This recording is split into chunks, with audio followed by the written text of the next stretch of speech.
Hello friends, welcome back to Anveshana channel. आज हम लोग पढ़ेंगे आई.ए.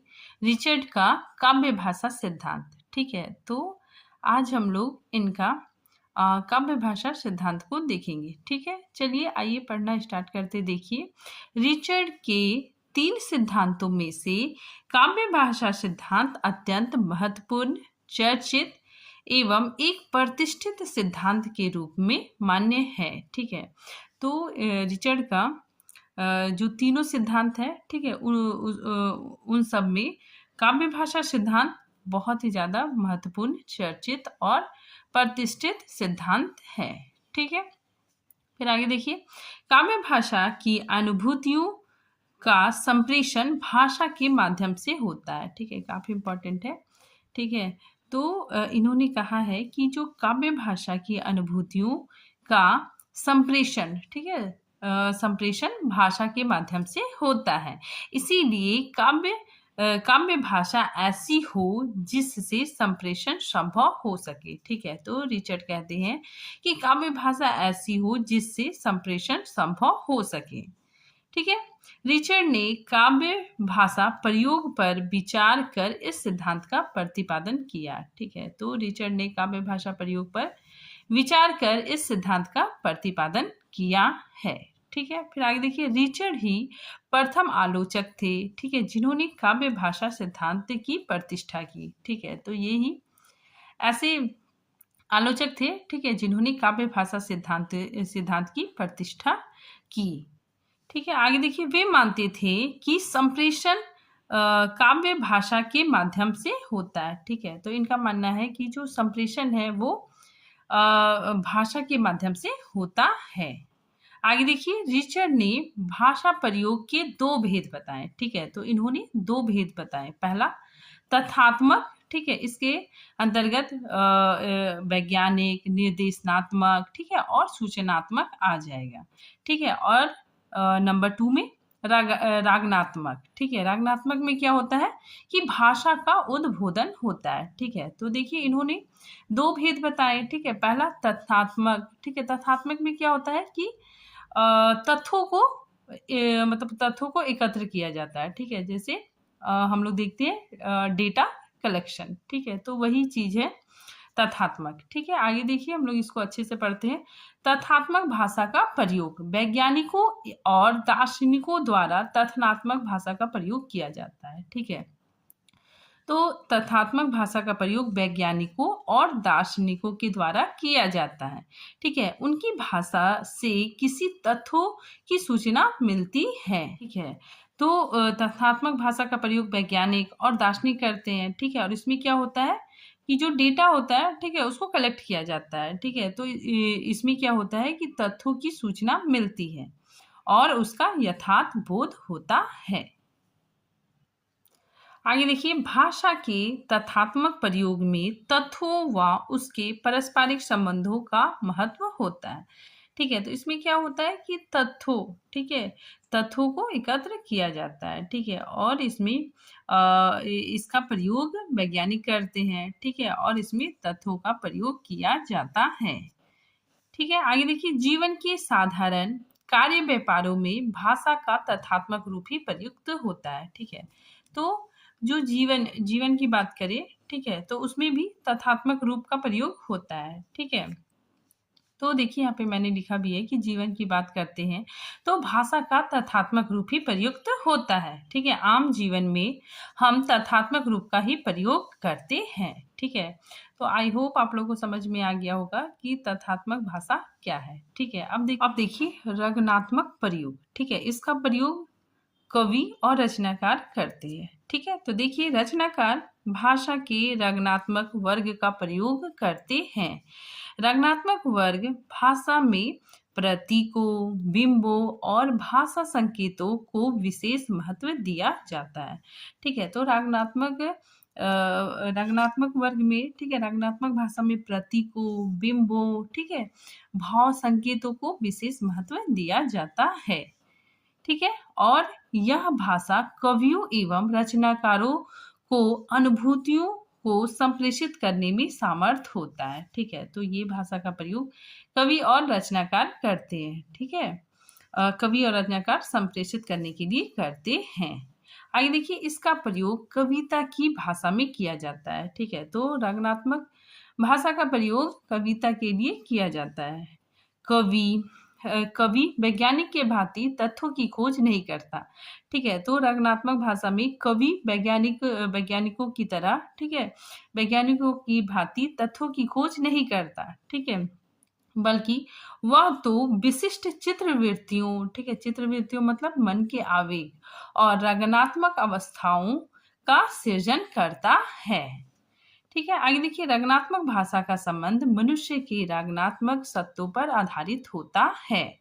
इस भाषा की सफलता भावबोध पर होता है। ठीक है, तो इस भाषा की सफलता भावबोध पर होता है। ठीक है, तो आप लोग मतलब समझ जाइए कि रचनात्मक भाषा में क्या होता है, इसमें भावों की बात होती है। ठीक है, हमारे जो इमोशन है, ठीक है, तो वो सारी चीजें रचनात्मक भाषा के अंतर्गत आ जाएगा। ठीक है, और रचनात्मक भाषा का प्रयोग कवि और रचनाकार करते हैं। अब देखिए, रिचर्ड वैज्ञानिक व रचनात्मक भाषा में अंतर बताते हैं। ठीक है, तो सबसे पहले नंबर 1, वैज्ञानिक भाषा में, ठीक है, ये जो वैज्ञानिक भाषा है, ठीक है, तो वैज्ञानिक भाषा में निरूपण, ठीक है, सूचना, निर्देशन, अभिमत होता है। ठीक है, तो वैज्ञानिक भाषा में क्या होता है, तथ्यों का कलेक्शन होता है। ठीक है, डेटा कलेक्शन इसमें होता है।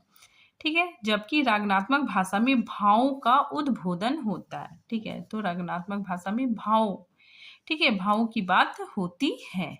आगे देखिए, वैज्ञानिक भाषा का लक्ष्य तथ्यों की यथावत प्रस्तुति है। ठीक है, तो इसमें वैज्ञानिक भाषा में क्या है कि तथ्यों की यथावत प्रस्तुति होती है, जबकि रागात्मक भाषा का उद्देश्य भावबोध होता है। ठीक है, तो रागात्मक भाषा का उद्देश्य क्या होता है, भावबोध। ठीक है, तो इसमें भावों का संबंध होता है। आगे देखिए, शब्द और अर्थ के संबंध पर विचार करते हुए रिचर्ड ने 4 प्रकार के अर्थों का उल्लेख किया है। ठीक है, तो रिचर्ड ने शब्द और अर्थ के संबंध में, ठीक है, इन्होंने 4 प्रकार के अर्थबोध का उल्लेख किया है। ठीक है, तो देखिए, सबसे पहले वाचार्थ, ठीक है, इसको अभिधार्थ भी कहा जाता है। ठीक है, नेक्स्ट भाव, ठीक है, भाव मतलब फीलिंग। ठीक है, नेक्स्ट देखिए, वाणीगत चेष्टा, ध्वनि, लहजा या टोन। ठीक है, फिर नेक्स्ट अभिप्राय मतलब इंटेंशन, ठीक है, उद्देश्य। तो इन्होंने चार प्रकार के बतलाए हैं। आगे देखिए, रिचर्ड के अनुसार समृद्ध और सामर्थ्य भाषा में उपयुक्त चारों अर्थधाराएं निहित होती है। ठीक है, अभी हम लोग जो 4 पढ़े, ठीक है, तो रिचर्ड कहते हैं कि समृद्ध और सामर्थ्य भाषा में उपयुक्त 4 अर्थधाराएं निहित होनी चाहिए। ठीक है, आगे देखिए, विज्ञान में वाचार्थ का अधिक महत्व होता है। ठीक है, तो विज्ञान में तथ्यों का, ठीक है, तथ्यों का अधिक महत्व होता है। तो काव्य में भाव को अधिक महत्व दिया जाता है। ठीक है, तो जो हमारा काव्य है, ठीक है, उसमें भाव को अधिक महत्व दिया जाता है। आगे देखिए, कविता विचारों की अभिव्यक्ति के लिए नहीं अपितु भाव के प्रभाव के लिए होती है। ठीक है, तो कविता क्या है, विचारों की अभिव्यक्ति के लिए नहीं अपितु भाव के प्रभाव के लिए होती है। आगे देखिए, कविता के लिए रिचर्ड ने लय, छंद को आवश्यक माना है। ठीक है, तो रिचर्ड ने लय, ठीक है, लय और छंद को आवश्यक माना है। उनके अनुसार लय केवल ध्वनियों की व्यवस्था नहीं है। ठीक है, उनमें गंभीर भावनाओं और शब्दों के अर्थ भी नियोजित होते हैं। छंद में लय अधिक नियोजित होकर प्रकट होता है। ठीक है, तो इन्होंने लय और छंद को बहुत ज्यादा महत्व दिया है। आगे देखिए, रिचर्ड भाषा में रूपक, ठीक है, रूपक को भी महत्व देते हैं। ठीक है, तो रिचर्ड भाषा में रूपक का विशेष महत्व बताते हैं। रिचर्ड मानते हैं कि जिस भाषा में रूपकों का प्रयोग किया जाता है वह उच्च स्तर की होती है। ठीक है, तो इन्होंने रूपक को बहुत ज्यादा महत्व दिया है। ठीक है, साथ ही इन्होंने कहा है कि जिस भाषा में रूपक का प्रयोग किया जाता है वह उच्च स्तर की होती है। ठीक है, आगे देखिए, भाषा में श्लेष, ठीक है, भाषा में श्लेष प्रयोग का महत्व है। ठीक है, तो रिचर्ड ने श्लेष के महत्व को भी बतलाया है। ठीक है, इन्होंने श्लेष को भी महत्व दिया है।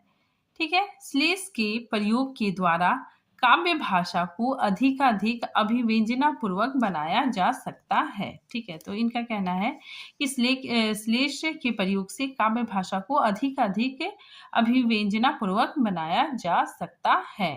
आगे देखिए, रिचर्ड काम के लिए लय, ठीक है, लय को अनिवार्य मानते हैं, साथ ही श्लेष और रूपक को भी महत्व देते हैं। ठीक है, साथ ही यह भी कहते हैं कि जिस भाषा में रूपकों का प्रयोग किया जाता है वह भाषा उच्च स्तरीय मूल्यवान हो जाती है। ठीक है, रिचर्ड की दृष्टि में शब्द विन्यास, ठीक है, छंद, लय, तुक आदि भाषा को रागनात्मक बनाने के साधन है। ठीक है, तो इनका कहना है कि शब्द विन्यास, छंद, लय, तुक आदि भाषा को रागनात्मक बनाने के साधन है। परोक्ष साधनों में इन्होंने बिंब विधान, लक्षणा आदि का भी उल्लेख किया है। ठीक है, आगे देखिए, अर्थ और भाव के पारस्परिक संबंध को स्पष्ट करते हुए रिचर्ड ने उसके 3 रूप स्वीकार किए हैं। ठीक है, तो इन्होंने 3 रूप बताए हैं। ठीक है, देखिए, पहला, जहां अर्थ ही भाव का बोधक हो। दूसरा, जहां अर्थ भाव की अनुभूति का सूचक हो। ठीक है, तीसरा, जहां प्रसंग विशेष के कारण अर्थ विभिन्न भावों का सूचक हो। ठीक है, आगे देखिए, काव्य प्रेषण की प्रक्रिया का विश्लेषण करते हुए रिचर्ड ने इसे 6 भागों में बांटा है। ठीक है, तो इन्होंने 6 भागों में बांटा है। पहला, नेत्रों द्वारा मुद्रित शब्दों की स्पष्टता व शुद्धता का बोध। ठीक है, तो इन्होंने स्पष्टता और शुद्धता का बोध बतलाया है। ठीक है, नेक्स्ट देखिए, नेत्रों से प्राप्त संवेदनाओं के द्वारा बिंबों का बनना। ठीक है, नेक्स्ट, स्वतंत्र रूप से बिंबों का ग्रहण करना, विभिन्न वस्तुओं का बोध होना। ठीक है, नेक्स्ट, भाषा की अनुभूति। ठीक है, नेक्स्ट, दृष्टिकोण का प्रयोग। आगे देखिए, डॉक्टर गणपति चंद्र गुप्त के अनुसार भाव और लहजा के बीच रिचर्ड ने वही संबंध माना है जो संचारी और अस्थायी भाव के मध्य है। ठीक है, तो इन्होंने भाव और लहजा, ठीक है, के बीच वही संबंध बताया है जो संचारी भाव और अस्थायी भाव के मध्य है। ठीक है, अब हम लोग देखते हैं निष्कर्ष। ठीक है, तो देखिए, इस सिद्धांत को रिचर्ड के एक महत्वपूर्ण सिद्धांत के रूप में स्वीकार किया गया है। ठीक है, फिर आगे देखिए, इस सिद्धांत के पीछे रिचर्ड का कविता की भाषिक संरचना को विशिष्ट संदर्भ में देखना था। ठीक है, भाषा और कला का अटूट संबंध इस सिद्धांत की विशिष्ट देन है। ठीक है, तो भाषा और कला का अटूट संबंध इस सिद्धांत का विशिष्ट देन है। इस सिद्धांत द्वारा कविता में भाषा के बाह्य साधनों के साथ साथ आंतरिक साधनों की भी प्रतिष्ठा मिली है। ठीक है, तो आज ये टॉपिक यहीं पे खत्म होता है। ठीक है, मिलते हैं नेक्स्ट टॉपिक के साथ, तब तक के लिए थैंक यू।